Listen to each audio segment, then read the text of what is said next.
Peace and blessings to everybody out there. Welcome back to the Fake Woke Podcast. This is your boy BobbyVILN. I am back with another video.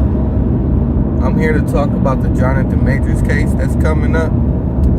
Apparently, my man's is facing domestic abuse charges.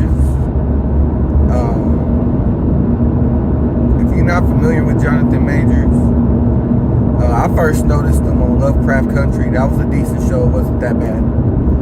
Then he made his jump to a Netflix original.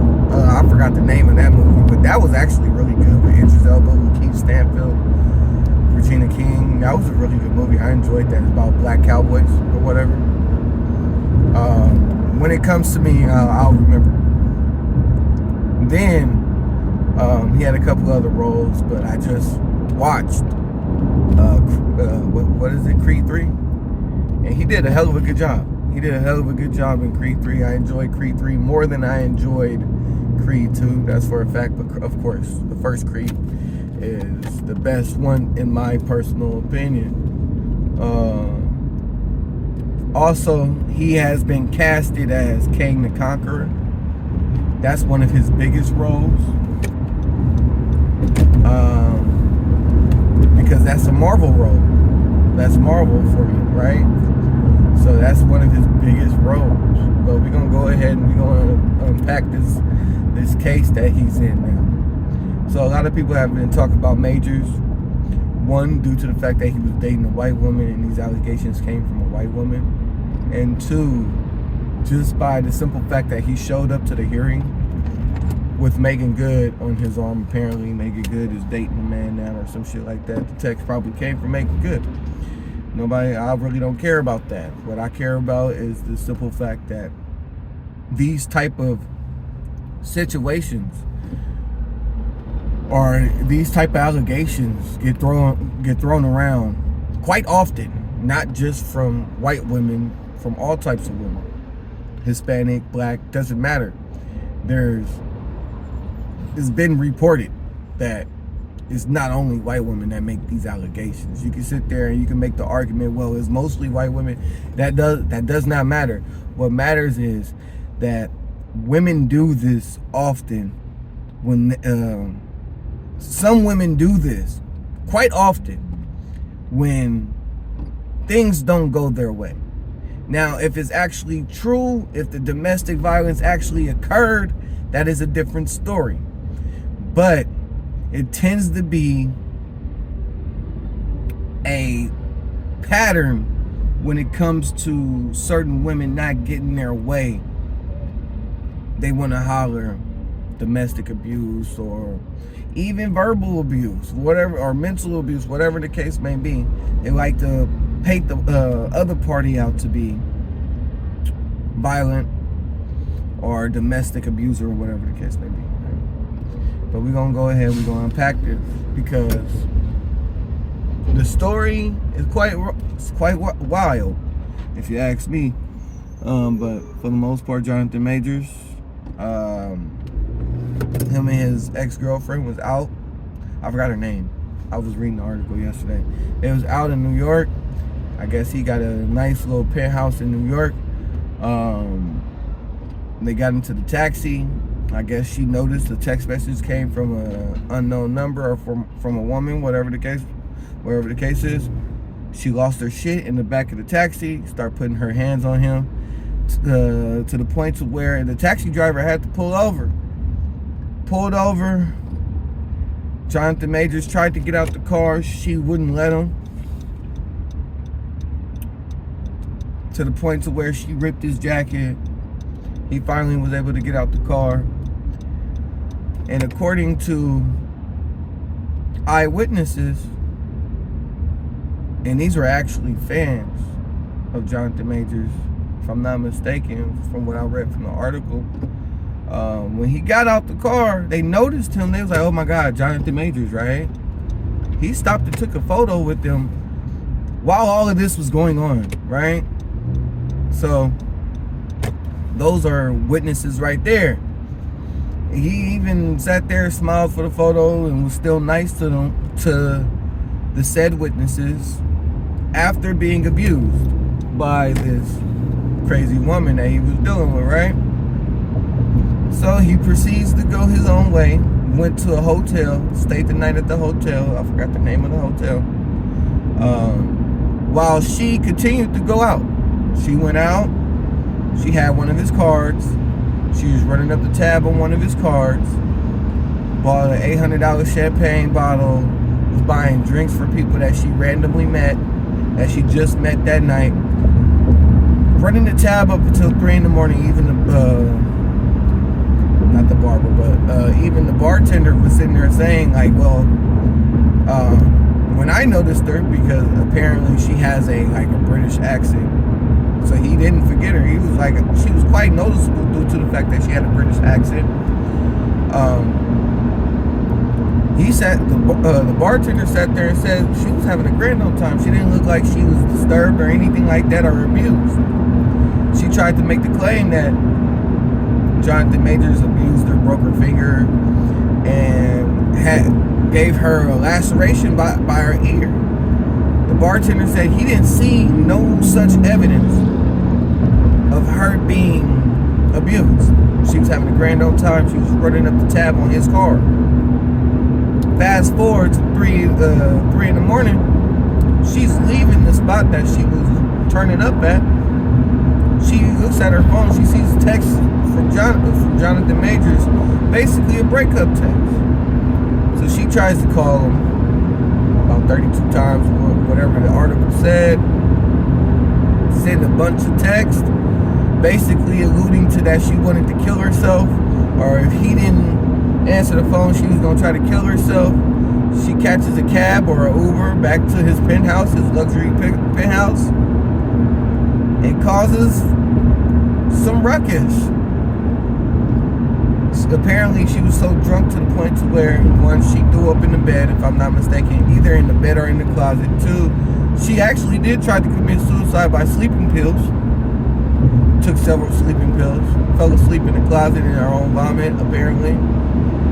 Woke up with a bruised middle finger and laceration by her ear. Jonathan Majors noticed the text messages in the morning, ran to his penthouse, opened the door to the penthouse, realized one of the doors was locked, the bedroom door was locked, had to call the maintenance man. The maintenance man popped up, opened the door. They found her in the closet in her own vomit, and that's when he called 911. Now, when the police shows up, according to the body cam, one, they did not believe that Jonathan Majors lived there, or they was questioning how he was able to live there. Two, apparently one of the officers was signaling to the young lady to basically say that Jonathan Majors did abuse her. This is according to the lawyer, Jonathan Majors' lawyer. Now, this could be the lawyer's way of, persuading the jury that this happened and this was racially motivated and NYPD is racist, playing the race card. The race card normally always wins.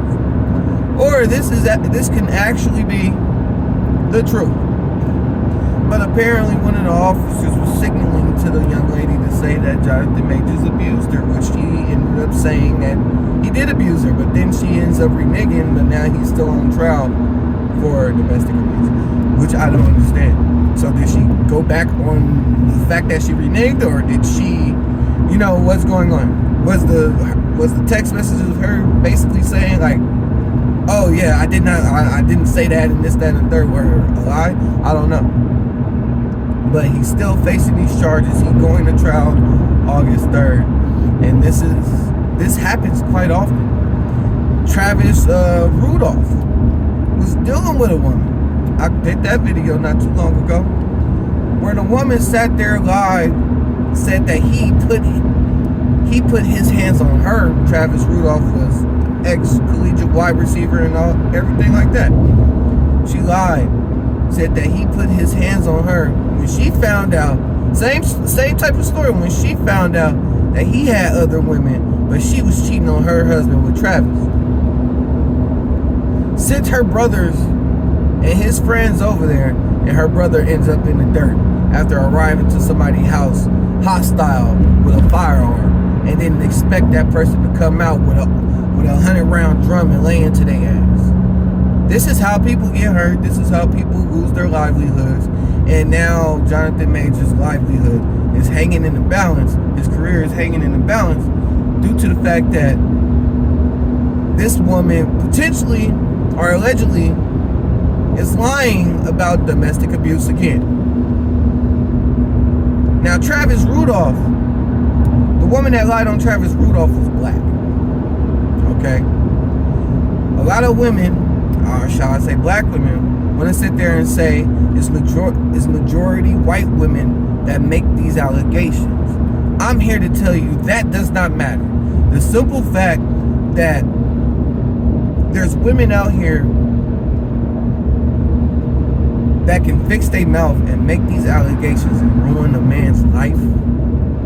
Have niggas show up to your house threatening you over lies. This happened time after time after time after time. Doesn't matter if they white, Hispanic, black, Asian, does not matter. The simple fact is that there are women out here that have this type of motivation to ruin a man's life due to the fact that they can't have him. It's not a man versus woman thing. This is all about proper justice. This is all about stopping people from ruining other people's lives. This is what this is about.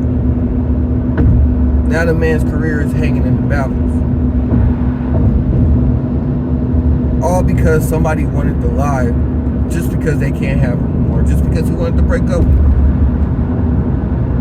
And this happens often. This is not the only account.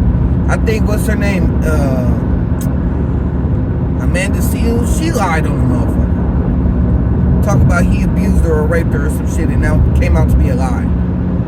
You know? So that's why I personally believe when you lie and you say somebody raped you or abused you or whatever the case may be, you deserve jail time. Minimum up to 3 or 4 years. You're trying to ruin somebody's life because you can't have them. This should be a crime. Well, it is a crime. They just never get charged. They never get prosecuted on said lies. It's always a slap on the wrist. Shit, even Johnny Depp's ex-girlfriend, ex-wife, whatever the case may be, she lied on the stand. Sat there and said that he abused her and he didn't. Ruined his shit. He had another Pirates of the Caribbean coming. This is why I said in the last video, the Travis Rudolph video, you gotta watch the people that you pick.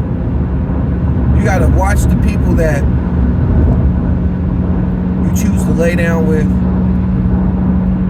You gotta have a better vetting process when it comes to picking your mate. That's all I got to say. That's all I really care about. Besides that, make sure you like, subscribe, and share. Tell a friend. Make sure you shout me out if you do. Tag me into the story or whatever the case may be. But yeah, man. Watch out for the people that you choose to lay down with. I'll catch y'all later.